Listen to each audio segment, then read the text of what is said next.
तामाङ। म चाहिँ 2023 सालको अप्रिलमा चाहिँ आइसिएलसीमा आएको। अहिले चाहिँ सेन्मोन गएको पढ्दैछु।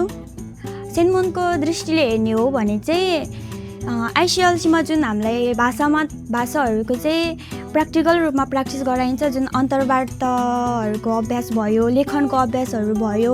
त्यसकारण चाहिँ सेन्मोनमा गएर पनि त्यही कुराहरूलाई चाहिँ अझ राम्रोसँग बुझ्न सकिन्छ भन्ने चाहिँ लाग्छ।